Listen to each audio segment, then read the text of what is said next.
At a recent energy industry conference, the head of Saudi Aramco made the point that there's only about 2% spare capacity in the world right now. And that is very consistent with the data that we've seen as well. And it's one of the reasons why we requested that President Biden come to the American oil fields and the American oil infrastructure before he goes to Riyadh, Saudi Arabia, to talk about them increasing production. We're still about a million barrels off from where we were in terms of production pre-pandemic. So America was producing about 13 million barrels of oil every single day pre-pandemic, and we're at about 12.1 million barrels now. What we really need right now is policies from this administration that emphasize the importance of American energy leadership. And instead, they're going to OPEC and requesting they produce more when they really don't have the spare capacity that they need.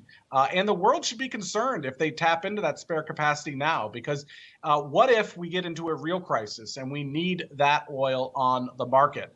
I really wish that this president instead was focused on the United States and putting policies in place that advance American energy leadership rather than going to OPEC and begging them for more production. Mike Martin here. I want to know, as head of the API, I mean, how do you feel about this? Just the gut, right? Because obviously what's going on here is a political compromise. The president's ratings are just off record lows, but he's polling pretty weak ahead of midterms, right? So we've got him going over the Middle East, something that we probably wouldn't have thought he would do not so long ago. And he's going to be giving basically recognition to somebody that he wouldn't have not so long ago. That is MBS. Oh, my friend, yes, pump more oil, please. He's doing that as opposed to talking to you guys. And the problem there, obviously, is, look, he is the climate president, right? He just can't be seen to be doing this, especially when he's on the back foot like this politically. So he's done the Middle East. Does that mean that he's more likely to sit down and talk more earnestly with U.S. oil? Well, we sure would welcome the opportunity to talk to the president about what policies need to be put in place to advance American energy security and American energy leadership. Unfortunately, this president started the presidency by cutting off the Keystone XL pipeline and stopping permitting on federal lands and in federal waters. Every signal that this industry has gotten in the United States from the beginning of this presidency has been to stop production in the United States. At this point, the president's policies have really been mugged by energy reality.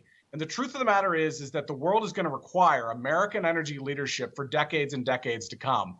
And what we would like is for the president to go to the prolific Permian Basin, or to go to Kern County, California, or to go to the Marcellus Shale in Pennsylvania, and show some leadership here in the United States and encourage production here, because we don't want to be dependent on regimes for our energy security. We want to be dependent here in the United States on the energy that we have here under our feet. And unfortunately, we're getting the exact opposite message from this administration over and over and over. Hi, I'm Emily Tan, and thanks for watching CNBC. You can check out more of our videos by clicking on the boxes on the screen, and don't forget to subscribe to the channel for more. Thanks for watching.